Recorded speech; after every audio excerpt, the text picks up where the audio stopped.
All right, everyone. Welcome to the coach's desk. And we have here in studio Christopher Taylor, one of Jamaica's talented athletes who would have done the country proud in his junior and youth years, as well as he would have been an outstanding student athlete at the Calabar High School. Christopher Taylor, welcome. Welcome, good afternoon. All right, good to have you, man. All right, your last champs was not what you expected because you got injured. Walk us through that injury. Um, so going into Champs 2019, I was in shape, like in the best shape of my life. Like the Thursday before the Boys and Girls Champs started on the Tuesday, I had an incident where someone walked out on the track, and I had to make a sudden stop, so my knee started to hurt from there. Um, it wasn't hurting that bad going into the championship, so I wasn't paying it any mind because I know my top athlete.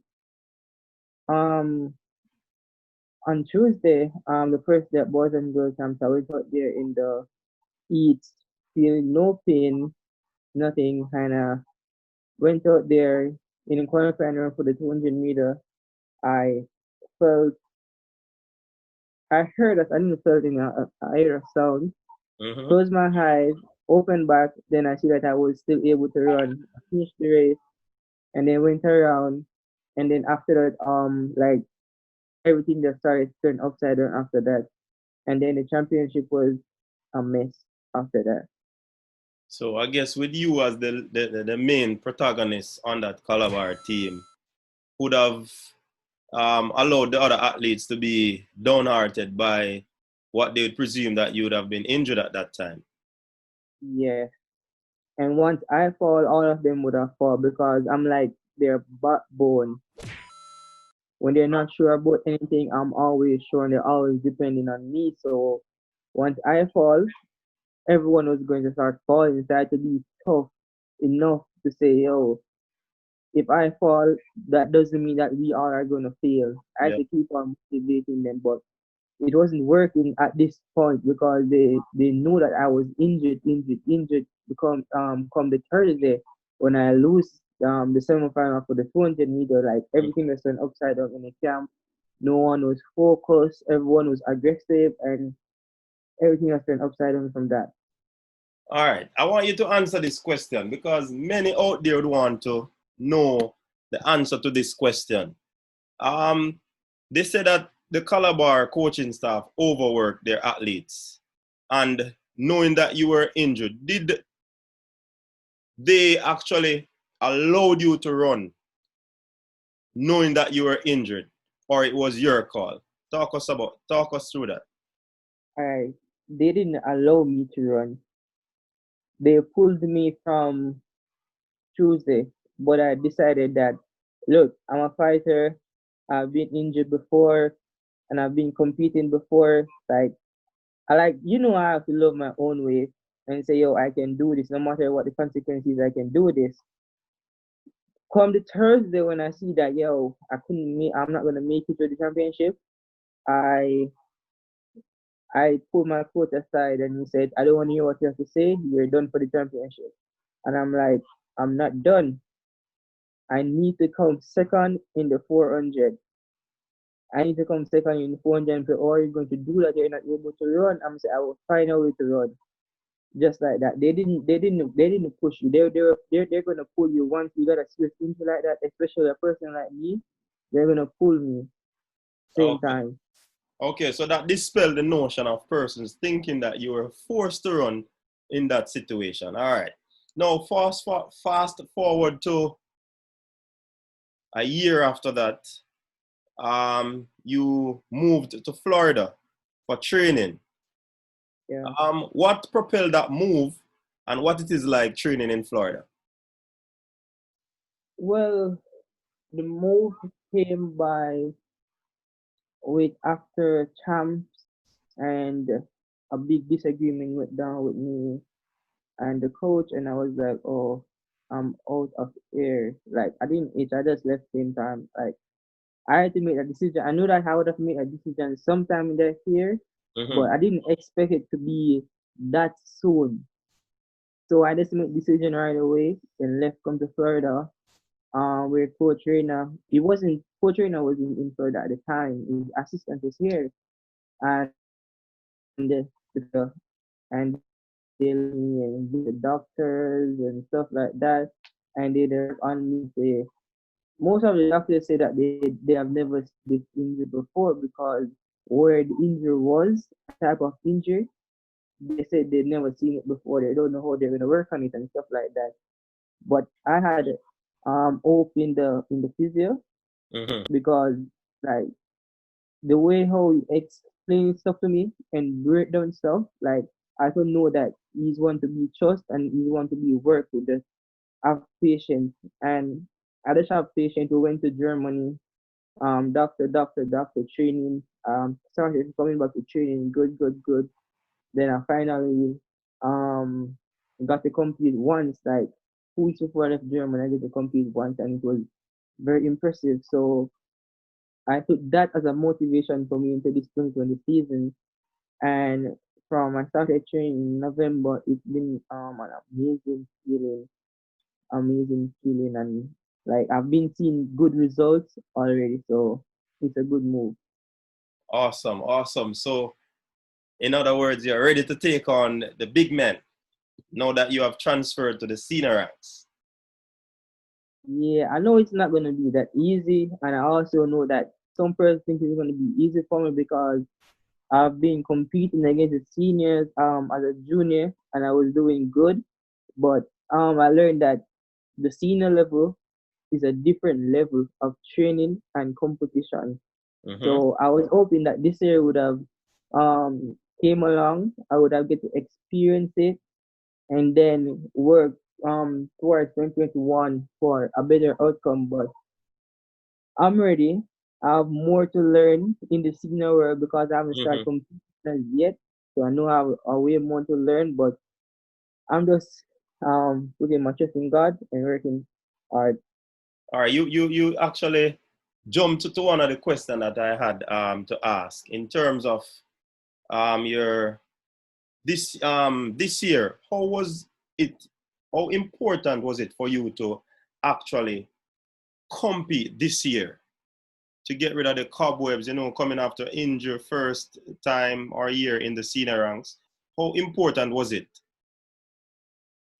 It was, I think um this would have been the most important year in my entire life, in my entire career, knowing that I was just coming out of high school and they always be saying that all persons that have done good in the in their high school career would won't transfer to professional stage and done well and stuff like that.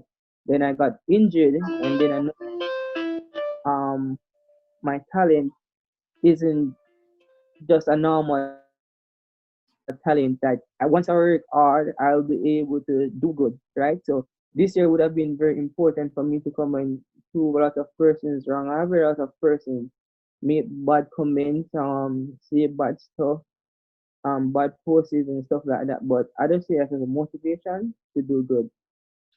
Okay, so I'm aware that you'd be training with the likes of Omar McLeod, Andre DeGrasse. What's it like? How has they helped you in terms of the mental aspect of it? Because we know that you're a very talented young man, and of course, I would have knowledge that you are a very hard worker. But how do they assist you in terms of the mental aspect of the sport? Well, that they are the big motivation, like Omar, Christian, Adam, they are the backbone here for me because sometimes when training gets hard and I can't mind and I feel like giving up, they are the backbone behind me saying, look, this is what we have to face to have a good outcome in the end. Just have to face it.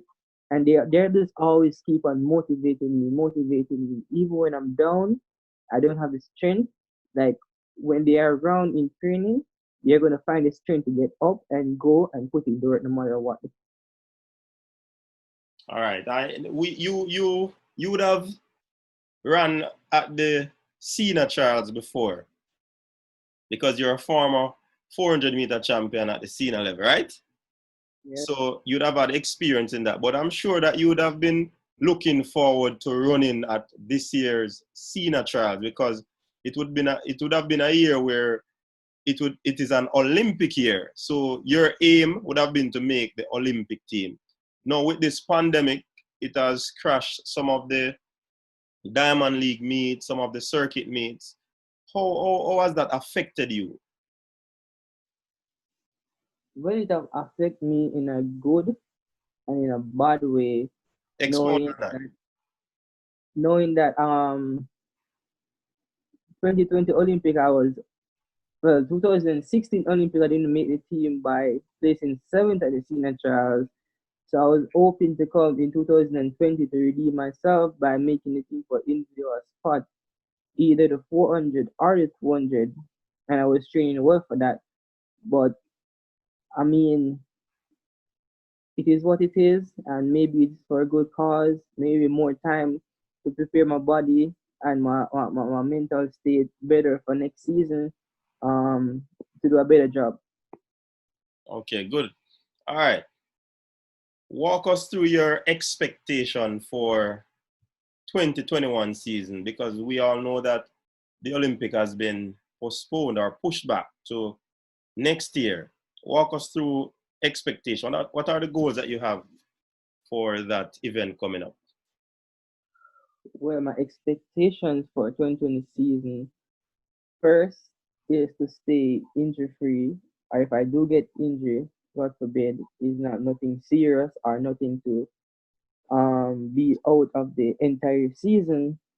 Second is to make it to the national trials and um getting an individual spot, and then when I go to the Olympic to make the final by whatever cost, and then when I get to the final, I gotta just put out whatever I have left. Okay, good. All right, next question I want to ask you. You're fresh out of high school. One season would have passed because of the pandemic. So you wouldn't have done a lot of running. You're still training, I would assume, right? Yeah. But will you be doing the 4-2 double? That's the question. Huh. Tricky question. Like, I've been which event I'll be competing. He's not giving me answers yet because I'm training for 1, 2, and 4, and I'm doing exceptionally well at all three events. So he's saying I shouldn't think about it. I should just train, train, train. Okay, that's very interesting, Chris, because the next question I was going to follow up is that if you're going to switch to the 100 meter anytime soon. But now you're saying that your coach is just preparing you. And of course, I would know that you are a very talented athlete in terms of you have a long range. You actually doing some 800 meters as well at Calabar. So your range is so long that you can do 1, 2, 4, and 8. So you don't know which event your coach is preparing you for. So No, I that is telling me that you're strong. You're stronger because I know the difference between the senior ranks and the junior ranks is that the development is for you to become more stronger because when the speed increase, you have to have the strength to yeah. contain and maintain that. So you're preparing for an event that you are unaware of. That's the first in your lifetime, right? First. So I would say in no uncertain term, coach Ryder would have had you under some manners, right? A lot of manners. All right, that's good. That's good to know because some persons believe, though, Chris, that you are an athlete like Usain Bolt could switch to the 100 meters and do exceptionally well because you have a speed endurance like no other. Persons, when they are commentating on your race, they are saying that you change gear whenever you like, however you like, when you like. You take total control of the race. You know what I mean? Yeah, And you yeah, have a personal best in the 100 meters of 10.1 seconds. Am I correct? yeah, 10, 11. Right. So, indeed, that's a whole lot of speed. And with the strength Mm-hmm. work that you should be doing now as a senior athlete, I can only imagine. But I won't say anything more on that. Your coach is in charge. And like I said before, he seemed to have you under some good manners. All right. How, the pandemic situation, COVID-19, run havoc on the entire world. The sporting fraternity has changed somewhat, and there are many things probably they're going to put in the future to actually change some stuff. Um, Basically, the question is, how has it affected you mentally, this pandemic? Are you just going through the paces of training because you know that you don't have an event to run this year, or you have to still be training with a focus? Tell us about that. Well, most of the professional athletes, they're just training because they want to stay fit. Mm-hmm. With me, I'm training with a goal. Um, I think I have to be more stronger, more Mm-hmm. faster. So I'm still training like I have a regular season. Every day I go out there, I'm putting my all out there because I have more to catch up on because my body is so small Mm-hmm. and the speed that I have, it's hard to control when I'm supposed to go to top speed. So I know that I have to get stronger and get more body mass. And me holding out and just saying I don't have an event to train for and stuff like that will just be holding back. So I'm not holding back. I'm going out there every day on a regular basis to do my best, like I always do.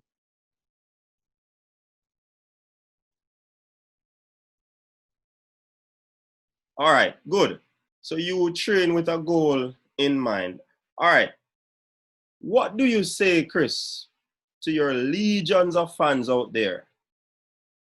What do you tell them to expect for the upcoming season? Well, for my upcoming seasons ahead, just expect the normal Christopher Taylor to come out to give you great performance and to give you many surprises as I always do. Going from my junior years, I know this is professional now, but still bringing the old me, the old fire, the old lion in me. I'm still bringing it over and to do great no matter what. All right, good. One final question, Chris. Have you signed a professional contract with any shoe company? Wish not to say. All right, fair enough. Good. You wish not to answer that question. All right, Christopher, it was very, very good talking to you. I know you're a busy man right now. And thank you very much for affording the coach's desk the opportunity to do this exclusive interview with you. I believe possibly it's one of the first one you'll be doing in your professional career, right? Yes. All right, and I'm privileged to know that you would have chosen the coach's desk. Thank you very much. All the best in your training, all the best in your career, and definitely we will talk again, right? Thank you. You're welcome. All right, cool. Have a good day.